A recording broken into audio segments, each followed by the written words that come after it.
سر اتارے بغیر کیسے ہو؟ تو اس کا حل یہ ہے کہ وہ انتخابات کے ذریعے یہ مسئلہ حل ہو جاتا ہے حکومت بدلنے کا۔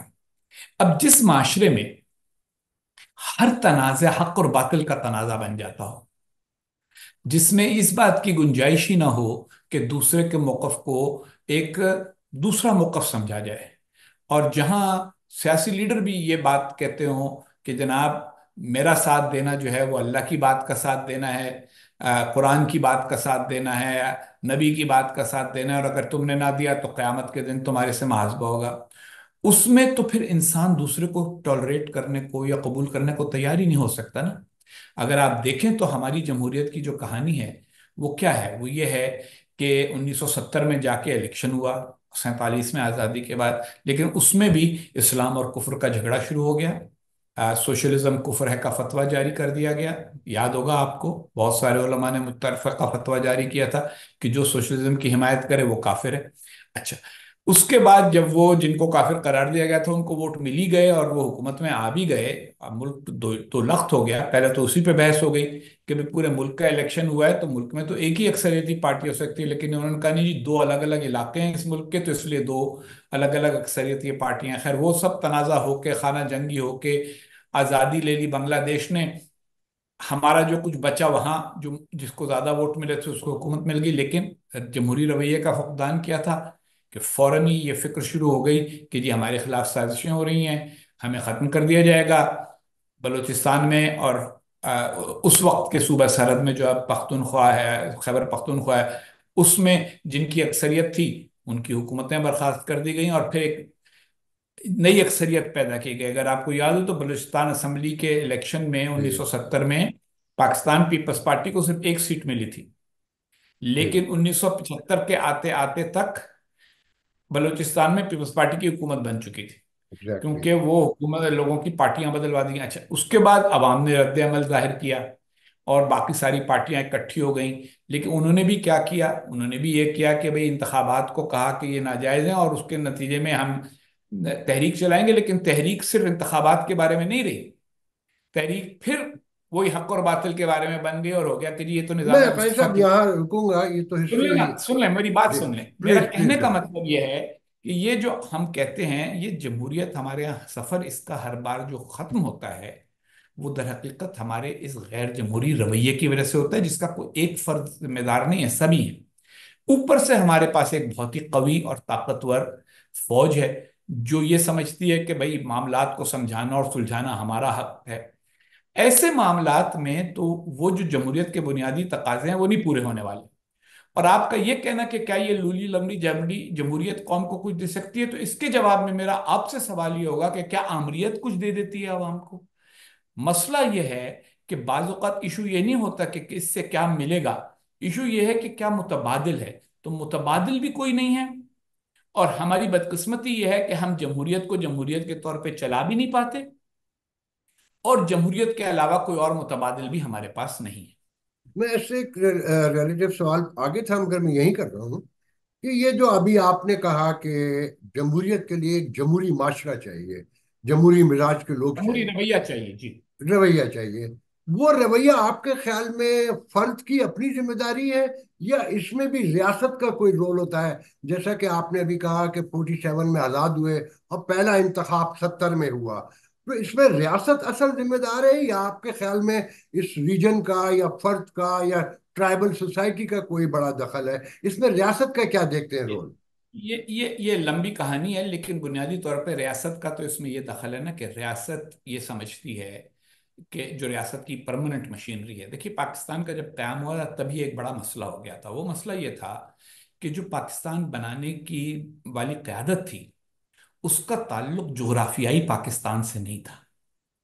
جو پاکستان کی پہلی کابینہ بنی، آپ ذرا اس کے نام دیکھ لیجئے، اس میں علاوہ سردار عبدالرب نشتر کے جن کا تعلق خیبر پختونخوا سے تھا، باقی کون تھے؟ اسماعیل ابراہیم چندریگر جو کہ ہجرت کر کے آئے تھے، آ، اس کے علاوہ اور بھی لوگ ایسے ہی تھے، خود محمد علی جناح، لیاقت علی خان، یہ لوگ بھی سارے کے سارے ہجرت کر کے آئے تھے۔ تو ان کو ہمیشہ یہ ایک کرائسس رہا کہ بھئی یہاں تو ہماری جڑ نہیں ہے، تو وہ جڑ بنانے کے لیے انہوں نے وقت ڈھونڈا، نمبر ایک۔ نمبر دو، بیوروکریسی اور فوج یہ دونوں پہلے سے موجود تھے.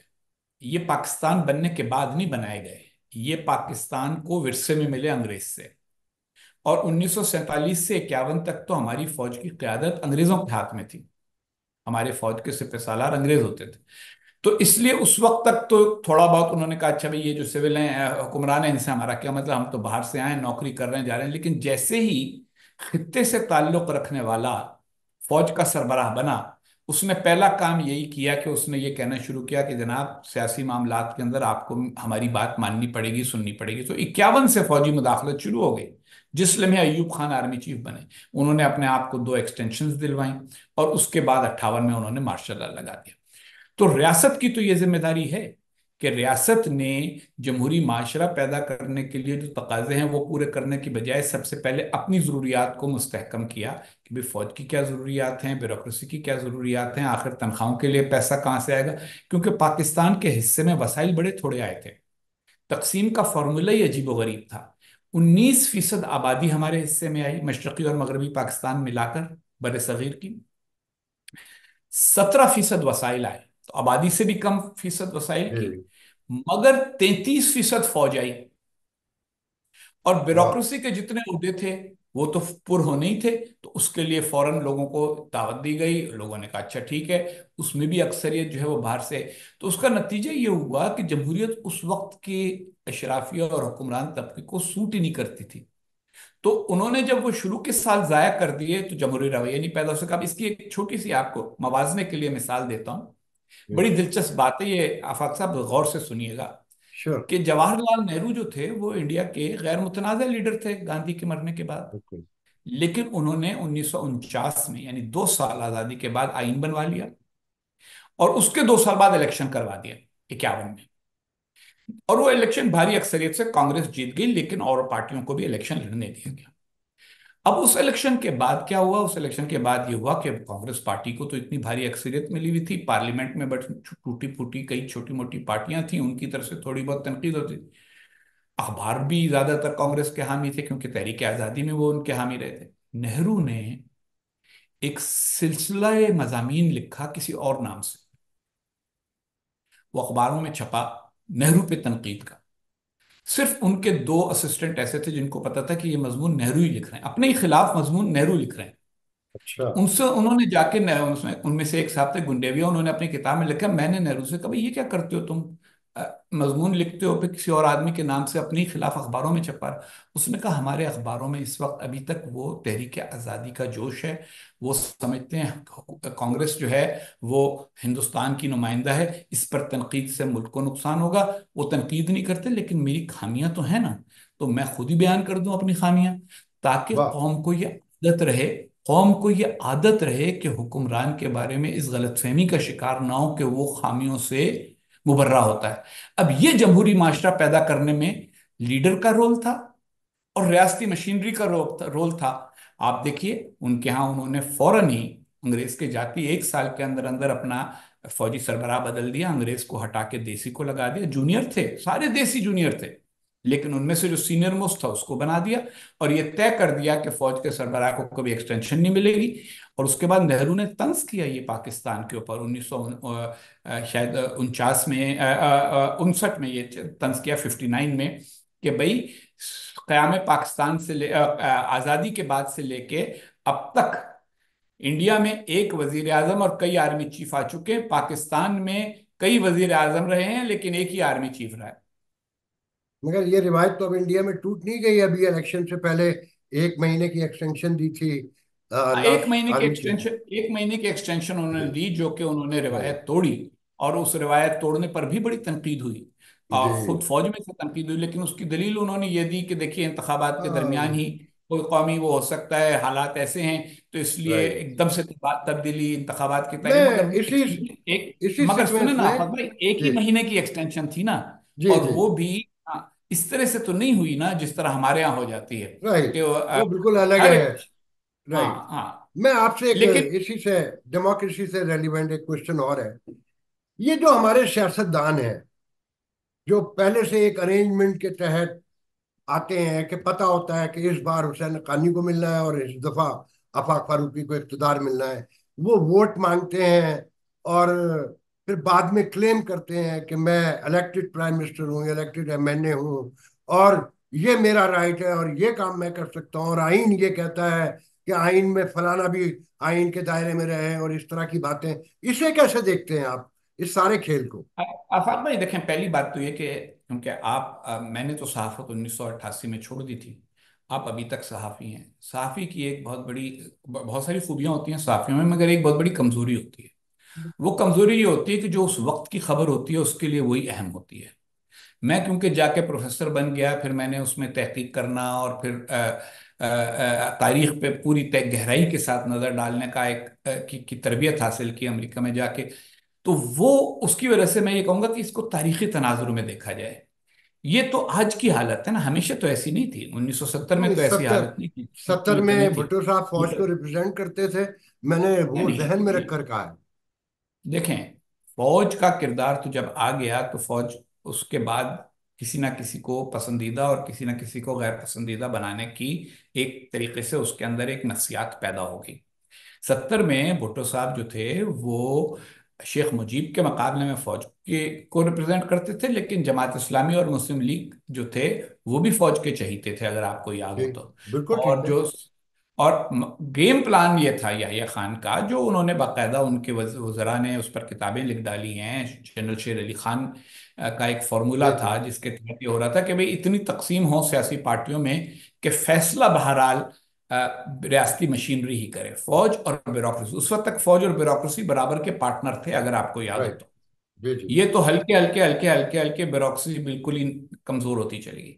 اب یہ جو آپ کہہ رہے ہیں یہ تو آج کے لیڈروں پہ ضرور اس پر وہ ہوتا ہے، لیکن اس میں آ، اگر ہم صرف انہی پہ تنقید کرتے رہ جائیں تو ہم مسئلے کی جڑ تک نہیں پہنچیں گے. مسئلے کی جڑ یہ ہے کہ ہم جمہوری نہ معاشرہ بنا سکے ہیں، نہ نظام بنا سکیں، اور دوسری طرف سے عسکری مداخلت نے اس کے امکانات کو اور خراب کر دیا. تو جو آدمی اس وقت نعرہ لگا لیتا ہے، مثلا آپ دیکھیے کہ ہر دور میں کوئی ایک نہ ایک سیاسی لیڈر ایسا ہوتا ہے جس نے پچھلے دور میں فوج کی مدد سے حکومت کی تھی، اور اب وہ کہہ رہا ہوتا ہے میں فوج کی مداخلت کو روکوں گا.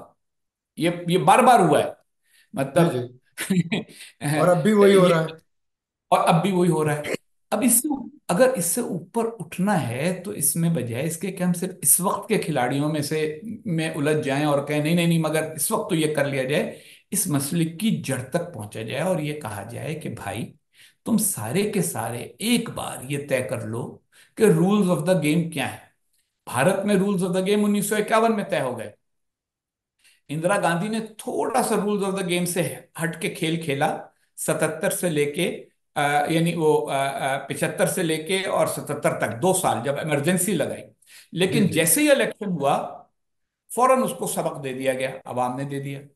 اگر یہ کوئی ہمارے ہاں بھی اس طرح کی سیاسی مفاہمت ہو کہ کوئی پارٹی اس بات کے لیے تیار ہی نہ ہو، کوئی لیڈر اس بات کے لیے آمادہ ہی نہ ہو کہ میں یہ کام کروں گا کہ آپ کی ذمہ کہ میں فوج کی مدد سے یا انتظامی مشینری کی مدد سے اقتدار میں آؤں گا، اور بعد میں جب میری غلطیوں خامیوں اور خرابیوں کی وجہ سے میرا اقتدار ختم ہوگا تو ساری ان پر لان تان کر کے پھر عوام کو اپنے ساتھ ملا لوں گا. ہم اور آگے عوام بڑھتے میں ہیں.